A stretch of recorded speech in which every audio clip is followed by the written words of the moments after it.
All right, welcome in. Wildcat Economics. We have an amazing guest here today. The Mayor of Ogden, Ben Nadolski. Yep. Thank you for joining us. We're so excited to have you. Thanks for having me. We're going to have, the thing is, we've been kind of just chatting before this podcast, both today and last week we were prepping, and we have so much to talk about. We're not going to get to it all today, which is the plan. We don't want to keep our listeners too long. But yeah, excited to have you here. Would love to get to know you just a little bit before we dive into some topics. Sure. But yeah, tell us about yourself and what it was like running and becoming mayor of Ogden City. Okay, that's a lot. Thank you, fellas, for having me. Thanks for calling me amazing. Appreciate that. Okay. Politics today, that doesn't come out too much, but appreciate the positivity. Yeah, but actually, I've been in Ogden. It's nice actually to be back at Weber State for starters. This is what brought me to Ogden, was coming to school at Weber State and playing football here. Okay, sweet. Yeah, so What position did you play? defensive end. D-end. Yeah. All right. So I used to be quite a bit bigger. But my heart needed to break. So it was our football coaches that recruited me and brought me to Ogden for the very first time to go see Weber State, and I got to see and feel Ogden for the very first time. And I'll never forget, because I grew up, I was just telling you, I kind of grew up modest, very modest. A lot of people assume I grew up wealthy. Not at all. Very, very modest upbringing. And coming to Ogden, I felt like some level of kinship or something, like a connection to where this is a gritty, hardworking, blue-collar, roll-up-your-sleeves town. Railroad town. Railroad town, almost like, almost Rust Belty in the mountains or something. And it just resonated with me, and I was like, this is where I need to be. I don't know why. I mean, the school didn't have my major. The football program had almost been dropped a couple years prior. They were winning some games, not as many as the other schools that I had offers from. Yeah. I mean, it didn't make sense on paper, but I just felt like this is where I needed to be, and been thankful I've been here ever since. Met my wife here. She was playing basketball and volleyball here at Weber State. Oh, wow. She came Awesome. from Southern Idaho. I came from Phoenix. And, I met her early when I got here, but we started dating when we were seniors, graduated, kind of were building our own lives, got married after graduating. And stuck around. Fell in That's love. pretty awesome. So we fell in love with Weber State, fell in love with each other at Weber State, fell in love with Ogden. Yeah. And here we are. Awesome. So service makes you make crazy choices in life. Yeah. And for mayor was one of them. Well, yeah, and so now you're the mayor. Yep. Talk to us a little bit about that process, about Sure. running for mayor, and I guess now being mayor. Like, what went into all that? I think people just think, oh, you put up a sign, and that's about it. That's how it should be. That's how I'd prefer it be. I think for years it's been, I call it, we were running what I call a kitchen table campaign. And that's very common across the county and across the state. We're a local government. It's nonpartisan.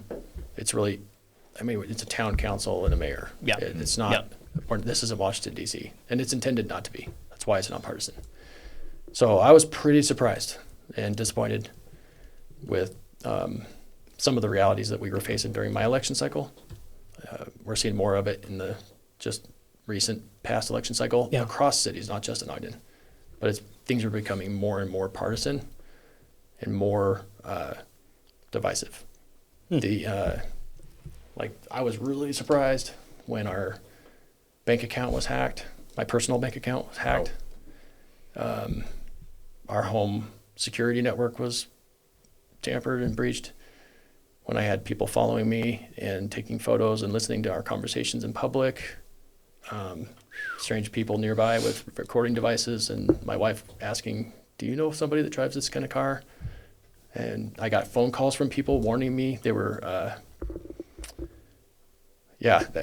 people, Wow. I didn't know who they were. They didn't tell me their name. They just said, be aware, you've been warned. Look for people following you. And Wow. as soon as I was tipped off, I was like, holy crap, there are people. I'm at community festivals with my kids at the park, just as a dad, and you look around, there's people. It's just like, whoa. Yeah. Private investigators or something. So, Man, I tell you what, people need to get a life. yeah. Well, we got to get a lot better and have a lot higher standard for what to expect for our cities. Yeah. That wasn't the entire experience. The rest of the experience is literally we were a kitchen table campaign. We had hired one person that knew campaigns and politics that could help us, advise us. But other than that, it was me and my wife and some friends that were volunteering, and we ran the best machine we possibly could. But it's becoming more and more clear that there are more organized machines out there, and that there's this apparatus and infrastructure everything's got partisan connections, and it's changing the game of everything, and we're even seeing it in smaller and smaller cities across our state. Yeah, see, it just Pretty wild. seems like it's just getting ugly. It is, and for me, I'm trying to hold on to common sense, and partisanship is why we don't have common sense. People yell on this side, and then someone else yells on that side, and the space between my hands is where common sense lives. It's where solutions live. It's where people are and where people live, literally. So kitchen table campaigns actually sound like a really good thing for kitchen table issues and needs. But I feel like our country and including our city are being pulled further and further from that. Interesting. Yeah, so I guess you don't want to run for mayor anymore, right, Andrew? I'm not going to lie. You couldn't pay me enough to do what you do. Oh, Sorry. That's fine. Well, I do think that just not a lot of people are involved in their city, so I think they just don't know everything that kind of goes into running a city. But what's interesting is when you go and you become mayor or you're on your city council or something like that, you are what's called a public servant, and you are actually providing a service, and that's to administer. We were just chatting before the podcast, all the things you did today: water, garbage, sewer, everything that's happening in Ogden, that's literally happening underground. You don't see it, you don't notice it. It's all being administered by you and your team, and all the great people that do serve this city and this county. And Weber State is relying on those same services as part of the city and county. So, yeah, I mean, it's thank you for your service, regardless of whether you like the mayor. We'll talk about this a little bit, but I'm on my city's planning commission, really small city, maybe 8,000 people. And even the mayor there and the city council members and the planning commission members, I see like they do spend an enormous amount of time and effort to make sure that not even their political needs are met, but really just that things are following the rules that we've set for ourselves, and that that things are happening transparently, so that nothing is unfair. And I think that's what people need to understand, is that we are a lot of our local politicians, especially, can't speak for national politicians, but when you get to local politics, there are dirty things that happen, but generally people are trying to make it fair and transparent so we can keep going. Agree. And, That's the hope. yeah. But you mentioned like there are all these things happening, all the things that I mentioned that I've done today. That was all I can remember. There are so many things that have happened today. Yeah. And it's really easy and popular to use emotion, especially negative emotion, to drive action. And so politics is definitely aware of that. They know how to optimize algorithms and to get you to take action. And whatever the human nature is, and I think it's built in, or we're all wired into to protecting ourselves through fight or flight or whatever it is. If it's not negative, we don't really care that much. Yeah. And that's an unfortunate thing, because there's a lot of good things that happen around the world. It doesn't mean that people aren't in our city struggling. That there is a real struggle in our city, and you can't lose sight of that. But it also means that there are a lot of things happening, good things happening, that are good for people, that are not as readily known because people just don't really care to find that out, and that the algorithms don't optimize that kind of stuff. And so we need to find these venues to talk about those things, because I can't possibly do everything in a room like this with a recording going. I'm doing my job. Like, I had to ask for time just to grab a drink of water. That's how hard I run and how tightly I'm scheduled. Yeah. Because there's that many things that happen in our city. We let him do that. That's okay. Yeah, We allowed it. Appreciated We your allowed it. approval. Yeah. Right? Wow. But that's just the life of running a city, and I'm out doing the work that I've been elected to do, and it's an absolute blessing.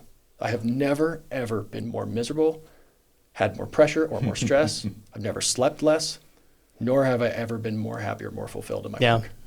It is so hard. Great lesson yet there. Such Great a lesson. blessing to feel such pressure and to carry such a load. Yeah. And I will do it as long as the people let me, and then you can run after me and Andrew is not planning to run for mayor. pick That up was the a rock joke. and run with it, right? But it's a self-fulfilling prophecy, I guess. So Yeah. Yeah. Well, I mean, I keep sitting back because, again, the politics is so interesting because, as an economist, we were trained to like take that step back, take a breath, look at the data, look at the, really think through these things. And so when I think through that possibility, I think I would have to deal with people like me. I don't want to do that. I don't want to either, but here I am. I'm just kidding. But what you're getting at is, so an economist needs to rely on data. Yep. If you relied on only rhetoric and emotion, what kind of economic decisions would you make? Bad ones. Bad recommendations or bad decisions. Yep. And I have to have the same thing. I've got to have people advising me. I have to make fact-based decisions, right? Or recommendations. And if I don't, I'm going to be making decisions that are based on emotion or pressure. And that's why these are nonpartisan, is we're supposed to be making common sense decisions throughout the day. Yeah. Because you're talking about picking up garbage and, right? Yep. Running a police department or fire department. There's no politics, frankly. If you really strip it down, there's no politics. It's totally apolitical in police and fire. Yep. And they very much want to be Exactly, apolitical. Just management. Yeah, they don't want to be on one side or the other. They just want to follow the Constitution. And it's really service. We've said that word before. It really is a public service. And my little boy loves firefighters. We drove by a fire station, and this was a Sunday. We were just taking pictures outside the fire station. It was a Weber County Unified Fire, and all the firefighters came out, showed them the truck, everything. Like, That's they just awesome. love to serve. And so That's right. You're dealing with those people on a day-to-day basis, and you can't let politics get in the way of a good service. So I guess let's take this and kind of pivot towards something that has been adding that stress, not only to you, but to the area here. So, like I said, this is a podcast where we take kind of those national, international trends in economics and see how they impact us here in Northern Utah. The one I was kind of hoping we would dive into a little bit today are topics related to like just the immense amount of growth that Northern Utah is seeing and what kind of pressures cities are facing dealing with this kind of in-migration, people coming from the West Coast, people coming from, like myself, coming from the Midwest. How do we deal with the growth? And we know that even nationally, housing is a problem, but in these types of areas, it's even more accentuated because there's so many people moving into these areas. And it's honestly, it's a good thing. It's a lot of growth, but there's growing pains. So how do you go about kind of balancing that out and trying to handle the extra strain on all of these services that we talked about, whether it's trash or sewers or housing or any of that stuff? So walk us through the process of trying to, solve that problem or just manage it. So let's talk about growth for a second, because when I was running, I ran on this point, and I still believe in it, is if you don't prepare for growth, it'll happen to you, and it'll happen to you in ways you don't like. Exactly. And every city has had enough of that. Yep. Ogden has had more of it than our fair share, frankly, and we've had policies that have been way outdated, and we can get to all that. But if you don't at least come from a point, you see this in politics around the country, including in our own county, right? That growth and resistance to growth is what drives an election. Now, I'm not accusing anybody of anything one way or the other. That people are frustrated by the growth. That's a fact. Yeah. And the growth frustration really heightens when it's not done well, right? Spot on. Now, there is not a mayor in the country. I don't care what nobody. They're lying to you if they tell you that they can control macroeconomics. Period. If I were here telling you, I am going to control and completely rebuff all pressures from growth, that would be a lie. It's going to come because there are forces way bigger than me and way bigger than our city that are bearing on us. Now, how we grow, we have more control or more influence over that. Yes. Even within that, there are limits, right? But also, we don't have to completely embrace wild and rapid growth either. Yeah. If we grow the way we want to grow and I always say growth should be us growing into our best selves, instead of us growing into somebody else that's displacing into here and doing it however they want and bringing whatever they want. Because people are bringing their politics, they're bringing their socioeconomics, or they'll bring their values, whatever it is. But you're always going to have some people that come in. But what are we doing to help provide for the people that we have here now? And how do we help them rise and step into better and better opportunities, right? For upward mobility is our goal for the people that we have. And how do the people that come, they can complement who we are and what we are, but we've got to have land use, zoning ordinances, and development code that helps us grow into what we want to be. and our best version of it. And if someone else wants to become a part of that, like I did when I was 20, came here to play football, you're welcome to. But here's who we are. This is where we're going. And we're going to be Ogden all the way. And we're going to be our best version of ourselves when we get there. Yeah. And it's important to talk about, like, why is Utah, Weber County, Ogden growing? It's because people want to live here. Yeah. Right? There's it's economic, awesome. there's awesome. economic opportunity. Yeah. It's a beautiful place to live. You know, not only the mountains right by us, but here in Ogden, they're even more accessible than even Salt Lake County. You can walk in your backyard and be in the mountains. I mentioned economic opportunities. We have a growing state of just money being pumped into tech companies, into manufacturing companies. You know, here in Ogden, we're continually connected with kind of that defense spend, all of that. People want to live here. And what happens is they're coming from all over. You know, they're coming from the Midwest. My family moved here in 2003 from Louisiana. The main reason we moved here, economic opportunity. Yep. The thing is, we don't understand this because as Utahns, all we know is growth. Lots of population growth. Young couples having kids. We have a very young population, meaning those forces you were talking about, that's outside of our hands. We're just going to have more people here simply because there's young people having kids who are going to increase the population. But also we have, I guess the right term would be immigration, people coming in from other states. In migration. And migration. Yep. Like my family who left Louisiana, came to Utah, and now we're building here. Why? Well, as I mentioned, Utahns don't understand that there's places in the United States that are not growing, that people are fleeing from.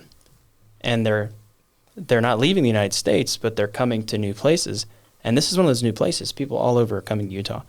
They come here and they find this amazing Wasatch Front, and Ogden is one of the 3 biggest cities on that front. And so with growth comes a lot of challenges, and we'll talk about those challenges, but comes homelessness, comes political change, and a bevy of other things. Mm-hmm. But also comes economic boom, opportunities. And honestly, it there can be a great balance where, I want to live in a place with a diverse group of people, and I think that Ogden's becoming a great place for that. But obviously there's challenges that come with that growth. But I think ultimately the idea is the reason why we are having these pains is a good thing. It's because people want to spend their lives here. It can be a good thing, and it can be a bad thing. And I can point to many examples of both in Ogden, because the thing that frustrates people the most is just the way that we're growing. Ogden, if you compare Ogden to the rest of the state, we are not growing anywhere near the pace of other areas. Our population growth is very small. Whereas if you compare us to like Utah County, it's explosive down there, right? Well, and that was one of the things I was going to say is I think Ogden has at least benefited from just the fact that we are kind of the second wave of that growth, where it seemed like Utah County, south of Salt Lake City, those are those areas that, 5-6 years ago just got crushed. And you saw some of those bad things when it's not managed properly, when it's not done in the proper way, of what it can turn into. And really, even at the state level, we've seen some adjustments like, okay, this is a problem. And I think Ogden is definitely benefiting from a little bit more flexibility to grow the way we want to grow, knowing that it's coming. And growth happens in different waves and tranches based on macroeconomics. Mm-hmm. Again, the forces we don't have control over. What we do have control over is land use, our policies, right, and development code, et cetera, zoning. And that's where we found ourselves in trouble with the way we've grown. This is what people are really frustrated with, and it's totally valid. Yeah, let's get into that, because I'm seeing that as well in my city. Is like people are not happy with the way we're growing. Like what do you mean by I'm that? not happy with the way we're I'm growing. not completely happy either. And the way we were growing, I had the benefit and the foresight of experience and seeing some of the wave coming. And so the day I took office, shortly after, we kicked off a process called a general plan update.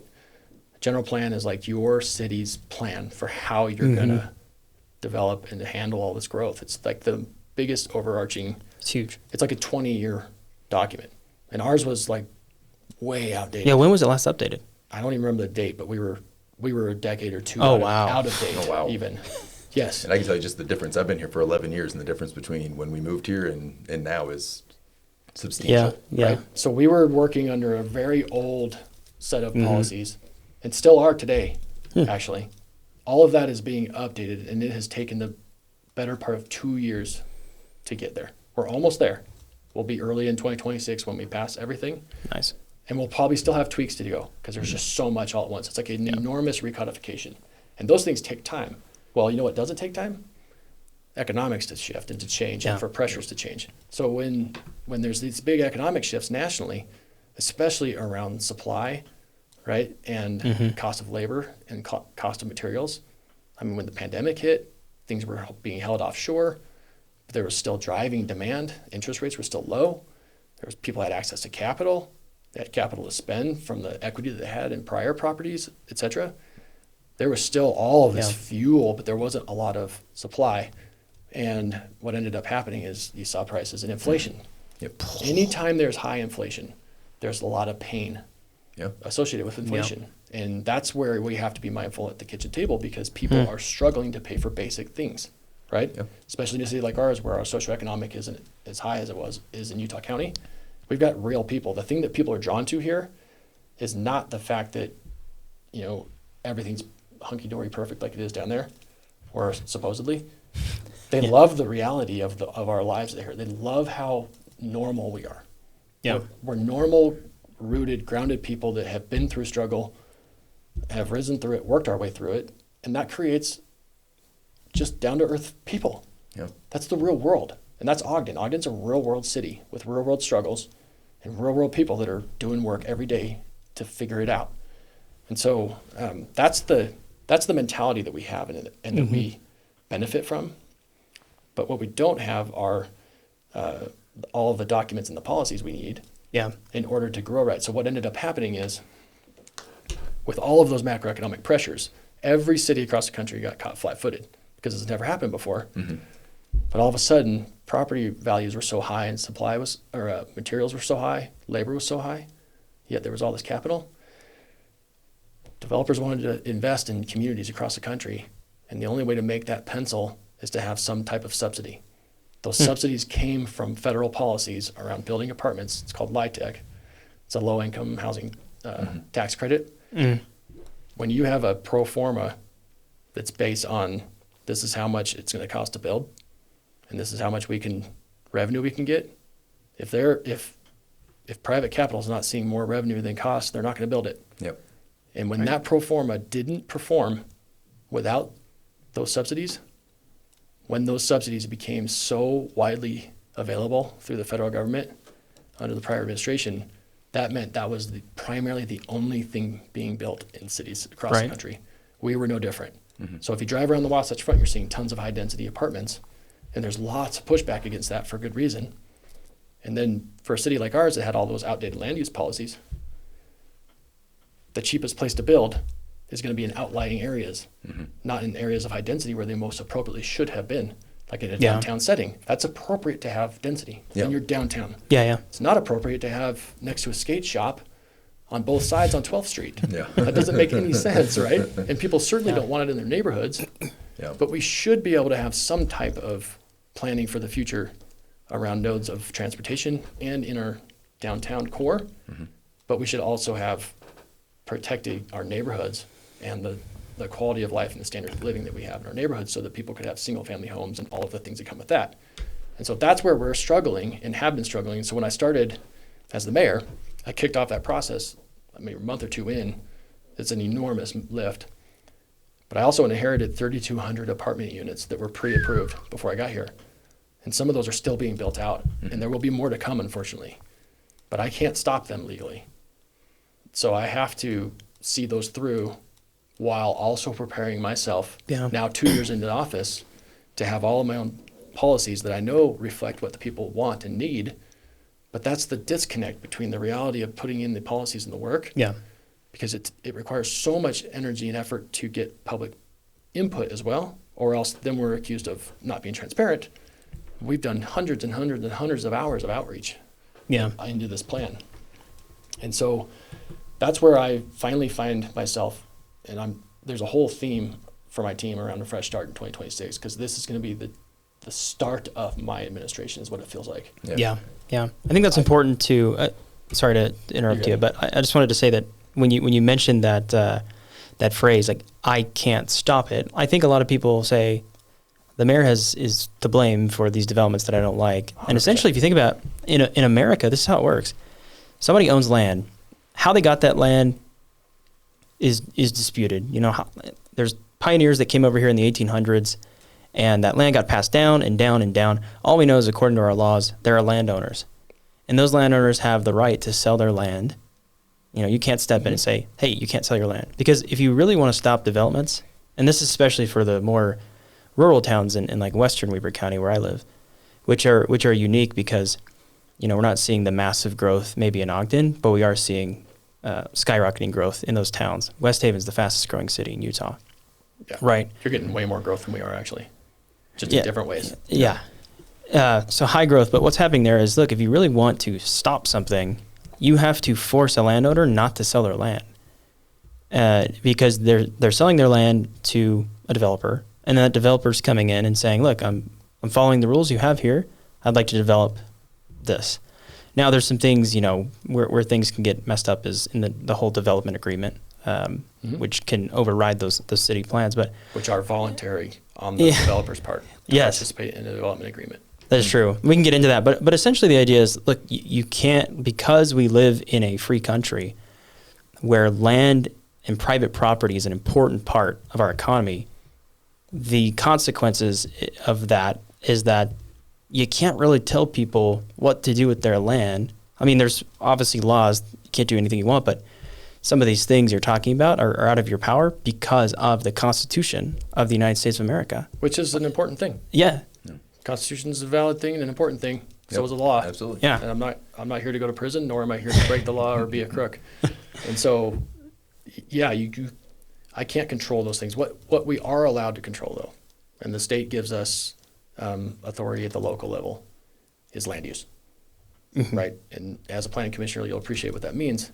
It means that we get to decide how the character of different areas of our city. Exactly. If we want this part of our city to be a neighborhood, single-family neighborhood, we can plan for it and zone it appropriately. Important part of that general plan that you're talking about. It's a big part of it, plus the zoning code that goes with it, zoning ordinance and the building code. So the zones that overlay it in the general plan and the specifics of how we build it on the ground. Those are the things that we're building right now. If we want to have a downtown that allows for some density and has events and commercial and Class A, et cetera, we can sort of set that template through land use. But what we can't do is say, oh, you meet that land use, but I don't like you, or I don't like it.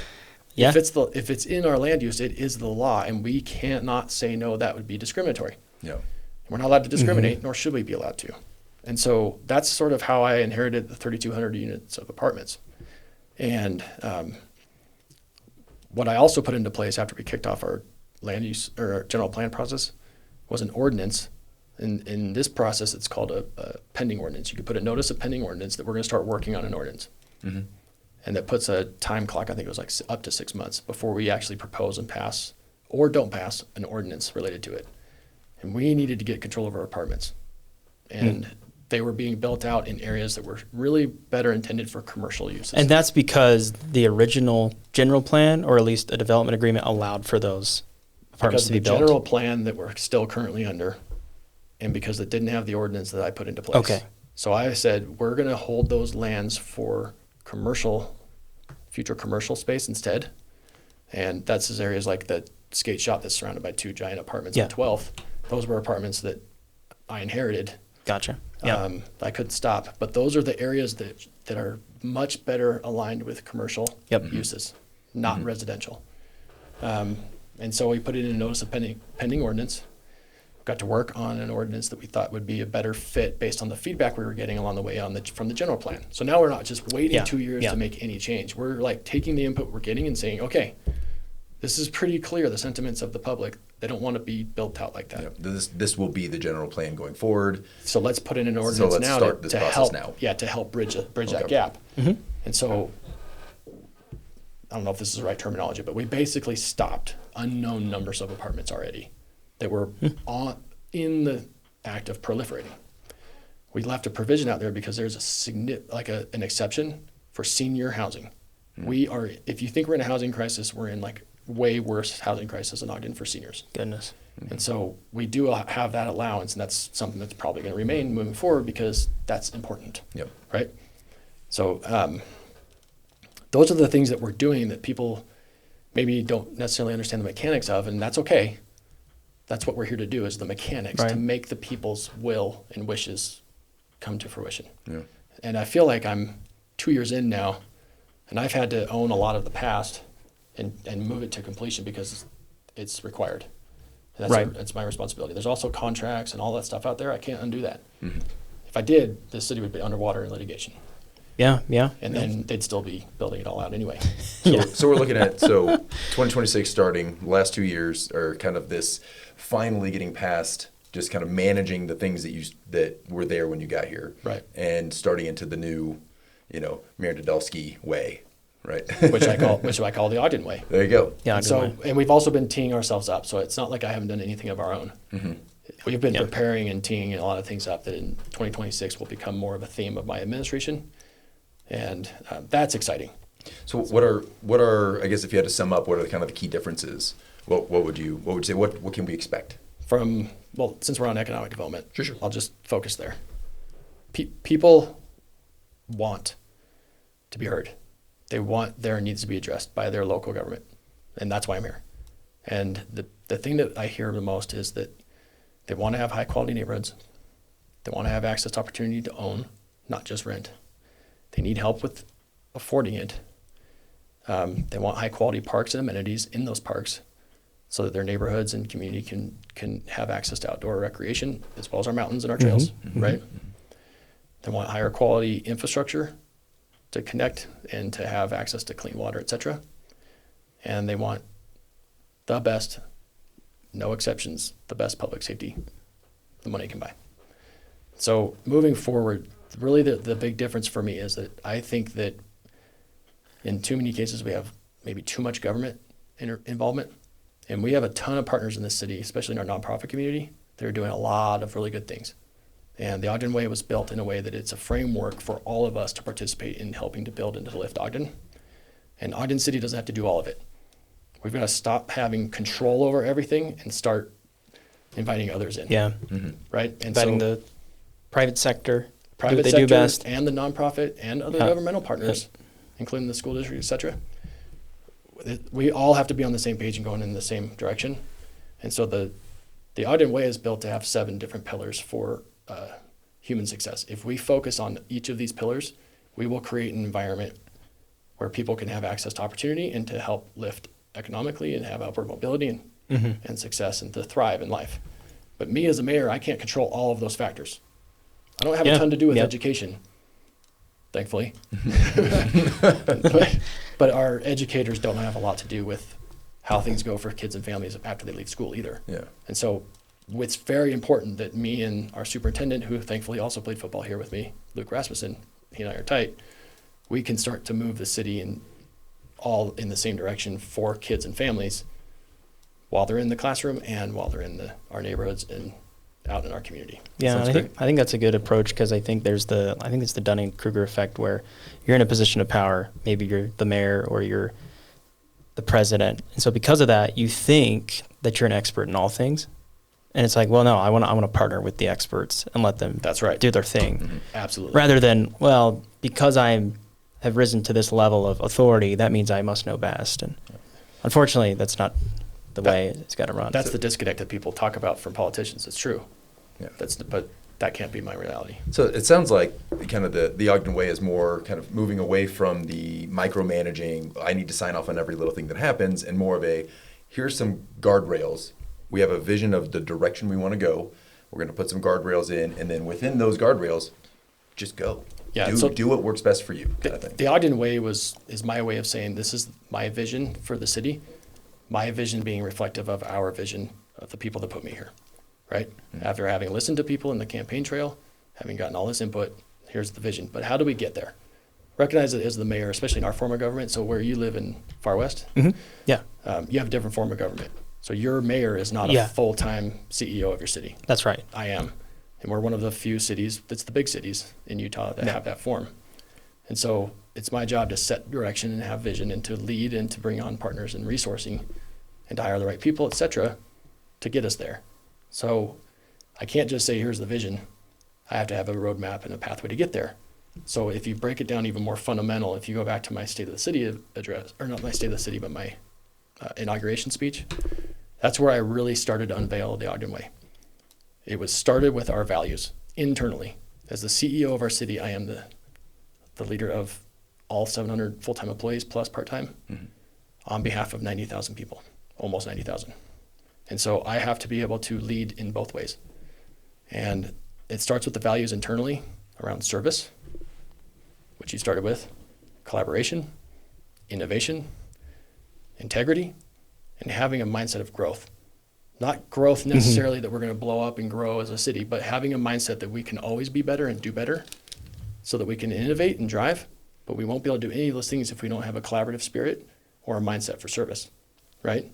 And we're definitely going to do it in the Ogden Way, which is the right way. So we're going to have integrity and transparency along the way. Those were the fundamental values I started with. Then at the top level, I realized we don't have a strategic plan for the entire city, but we had individual units that did. Clear lack of alignments. Then came the pillars. So the pillars are intended to drive alignment internally amongst all of our basic functions and operations using those same values.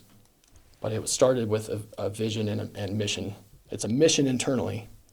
We're a city of service. We serve others in order to achieve success for them. And then we're a community of opportunity. That's why we have the 7 pillars for human success. Does that make sense? Yeah, absolutely. Now I've got this table set where I'm bringing all of our departments in on the same mission of service on behalf of the people in the city that we're trying to create, in the community we're trying to create. And then now we can start to align ourselves with our external partners and our nonprofits, like I said. Yeah. And it's taken me the better part of 2 years to align all this. And it's like I feel like I'm just starting in many ways, even though we've gotten a ton of things done up to now, but we're about to have some moonshot stuff moving forward. And that's why people say it takes a mayor an entire term to begin, and then give them one more term. That would probably be plenty for me, frankly. I don't need to be here forever. No, I like that approach, and we've only got a few more minutes here, and I want to talk a little bit, bring this back to economics. We talked about the growth, and I think one of the interesting things about Utah is the reason why our houses are so expensive. You mentioned supply and demand. Everything is supply and demand. At the end of the day, we say this all the time on this podcast. Everything's supply and demand, and essentially, high demand for housing. People want to be owners. They want to live here. We have 2 supply constraints. One is geography. We can't really build into the Great Salt Lake. You don't want to live in the Great Salt Lake. We push it, and that's why we have water tables. Like even in Far West, it's dangerous to have a basement out there because it floods because we're building into the Great Salt Lake. So one is geography, and the second is essentially that because we don't have enough homes, that raises the prices, right? So we have great demand, but not enough inventory, and it's hard to build that inventory east and west. Yep. So, okay, we build north and south, but people don't want to live too far away from the Wasatch Front.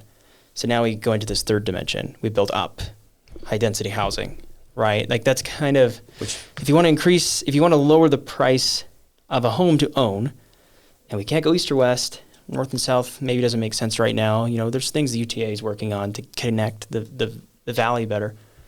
Do we go up? And some cities have said, yes, we go up. And citizens seem to have a pushback on that. The people who already live there have a pushback on that. Regardless of what that actually means, we can look at the statistics of what high-density housing does to an area. But I think the idea is it's the NIMBY, not in my backyard. Now that I've had the opportunity to own a home, I don't want to increase the homes around me. For some reason, it seems like that's the pushback. We're seeing that in our city a lot, where I just don't think people realize that growth is inevitable, and you either prepare for it or you don't. And how we grow, well, if we want our children to be able to afford to live here, and by here I mean the state of Utah, do we not need to increase the number of doors that can be owned?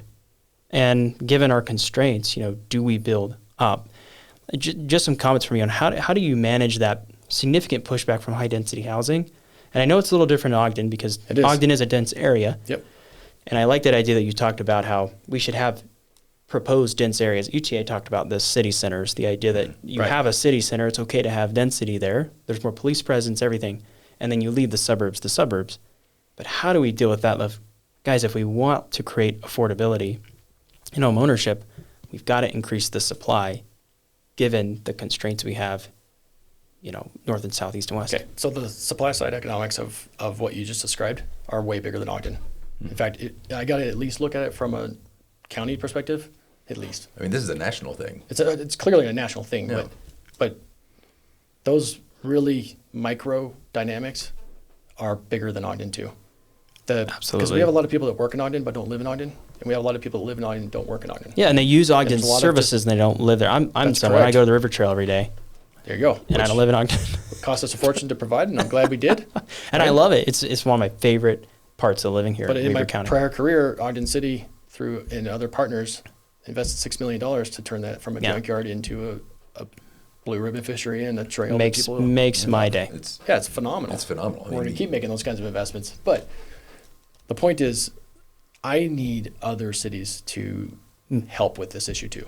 And if you look at Weber County as a whole, or even the Ogden Clearfield MSA, or Metropolitan Statistical Area, we're a collection of cities and counties. Yeah, I think it's the Ogden Clearfield metro area they call it, or Yeah. something like that. Right. And it's significant. It's huge. That's what I call it, right? yep. Yeah. Oh, okay. Metro right. area. Yeah. Yeah, the MSA. Huge. So the point is, I need other cities to be doing responsible and appropriate land use as well. I don't have any control over that, but they need to be making decisions at the local level as to what they want to be, and we need to be doing the same, recognizing that the whole narrative and conversation around the state of Utah and growth and housing almost doesn't apply to Ogden, because we are one of the oldest cities west of the Mississippi. We are built out and have been built out. Yeah, I was for a going long, to say, long there's time. not much, I mean, there is development happening, but the significant change in development is happening around Ogden Correct. City. Yeah. And so it's very important that I speak out and speak up for Ogden, especially at the Capitol and in different settings, because a lot of the decisions are being made for the whole, and we are different. And that those kinds of decisions are not going to help us. And in fact, they might hurt us. We don't have, I think there's about 7% of our city is available for building. Wow. Most of that is the commercial opportunities that we're trying to preserve, because that's what people want more of. They want a certain type of it too, and they don't want that same type down in our downtown in 25th Street. Those are two different things. yeah. How do you zone for that? Yeah. And prepare for it? And then how do we leverage? We've got tons of people, and we have data recently where a lot of people from Ogden are leaving Ogden to spend their money. Mostly because we don't have as many eateries, we don't have as much shopping, etc. That's one thing. So how do you take that kind of information to become the best Ogden you want to be? That's where my vision gets to have a more profound impact moving forward. And at my State of the City event in January, we'll be unveiling a lot more around that, because it's time that we start putting our best foot forward, preserving our history, being very specific about where public participation happens and what for, and what is the public benefit for infrastructure, for history, for open space. Making investments very clearly in our open space and our parks so that we can build stronger neighborhoods. Making sure that we are providing for the best public safety that money can buy. And we have it, and we're going to continue to build it and build it better. Those are the things that I'm looking forward to unveiling. But all of them come back to economics. Yeah. It's yeah. economics that gives people opportunity for upward mobility. And we're one of the most charitable cities in the nation. I think we're the most charitable city. And we also have, at least through the Gini Index and other measures, high access to upward mobility. Yeah. Yep. Right? Yeah, you look at those like top lists of cities. Like Ogden's been on there a few Totally. times, or at least For a cities few in Weber years now, County. Yeah, it's been, this place has been exploding. So let's land this plane. So usually I wrap up with this is they call us the dismal scientists. Let's talk about something good. But I feel like you spent the whole time talking about like this plan, and like it all sounds amazing. So I'm going to pivot this a little bit. You have your own podcast. I did. The Ogden Way. Yeah. I just stumbled across it a few months back, and it's absolutely awesome. It's a much higher class production than what we run here, but it's opportunity for growth. We were just talking about we're getting up there. I'm sitting there like taking notes. Okay, but tell us about what you do with the podcast. Shameless plug. Here you go. Okay, thank you. It's fully intended to tell Ogden stories by telling the story of Ogden's people. That's what I always say in every introduction.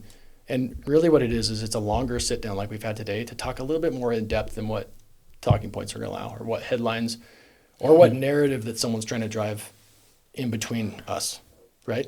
It's the stories of people, and it's the stories of the work that people are doing and what it took for them to get in a position to actually achieve success. Because I can't hand anybody success. This is an important point. Anybody that blames me, now, I have a caveat. Hold me accountable. Absolutely. I'm not afraid of accountability whatsoever. If I'm failing, hold me accountable and get someone else in here. Mm-hmm. But if you are going to tell me that I'm the only thing holding you back, you have given me all of your freedom and all of your power. And I tell this to people all the time that come at me, and I go, hold on a second. You're telling me that I'm the one thing standing in your way, and that if only the city would this, or only the city would that, that means that I'm the only solution to your problems, and I'm the only thing that can control your success or your failure. And that's you giving me your power and your freedom. And I'm just here to tell you that the next person will take it. There are too many people in positions like this that are eager to take it from you. So quit offering it up and start taking accountability for yourself, just like I'm going to, with you and for you. And let's get to work. It's going to take real work. And we've lost sense of the nobility in the work, right? And not everybody can do this on their own. And for those people, we need to be there to help. But we have got to remind ourselves that success is owned by those that take it, those that do the work and level up. And we are going to be a community that surrounds our people and helps them lift themselves, because that's the Ogden way, right? Yep. It's not to say you're on your own. It's not for me to be like, hey, don't give me your power. Good luck, you're on your own. That's not my point. My point is quit giving up your power and giving up your freedom to people that are eager to take it. Yeah. Own your own lives, your own circumstances. And just so you know, we're going to create an environment where you have access to opportunities so you can succeed. And we're the kind of city that surrounds you with people that care and will help you lift along the way. That's how you build community. You can build yourself, and we can build community. And it's not an either or. And I think that's the difference between the Ogden that we're trying to create is we're trying to create a city that is built for and by its people, right? Right on. But you got to build yourself while we help you lift along the way, and you're going to help us as well. That's community. I'm going to steal that for my day one of the semester, talking to my students. So much of it is, it's not just me. I'm here to evaluate. I'm here to kind of set the rules, set the guardrails of the class. But at the same time, it's the same idea. You got to put in the work. You got to put in the effort. And if you put in enough work or effort, there's nothing I can do to stop you from getting the grade that you want. So yeah, I absolutely love that. You talked about the journey to become a mayor. I'm not an idiot. I'm a breezily bright guy, but I'm more so a hard worker, right? And it's amazing what hard work will overcome, right? And if you've got some humility and some grace to say, I'm not an expert in that, I need to listen to others, you can go anywhere. You can do great things, right? And we need more of that for our people here, because this is a city that loves to grind. We got people that are in hard spots, that are ready to do the work, and they roll up their sleeves. We're a blue-collar city with a blue-collar mentality. We got grit, man. I love it. Right? Love it. Yep. Yeah. Well, thanks so much. This has been a great conversation. Like I said, we probably need to do some more of these. We hardly touched anything. We got so much more to talk about. Any other questions before we leave? I think I'm good for now. Okay. Again, we'll definitely have to sit down and chat with you again sometime in the future. Yeah. Well, thanks so much for all that. It's this has been a great time with Mayor Nadolski, and we'll leave it at that. Much more to talk about, but thank you guys all for joining us for Wildcat Economics. Share a parting thought? Sure. Just to tee us up for our next conversation. Yeah. Have me on as much as you want, because the point is we can't keep being polarized by partisan divisiveness and chaos that's engineered to divide us and misinform us. It's not until you listen to conversations like these are you actually going to know the truths, right? So this kind of sit down is really important, but people need to set time to do this, to listen to it, right? Yep. And it doesn't mean you're going to all agree with me. I'm sure I've offended some people today. I'm okay with that, but I just need a chance to be heard, right? Absolutely. And so thank you for having Platform that kind of venue and that platform provided. to keep doing it. So just keep doing that. Yeah. And thank you so much for, taking the time out of your busy schedule to sit down and have these conversations again, just trying to, take a peek behind the curtain and see how does this community work? What do these headlines, what kind of impact do they have on our local community and the people, the hardworking people that are here? So, Right. So yeah, thank you again. All right. All right. That's a wrap. We're out.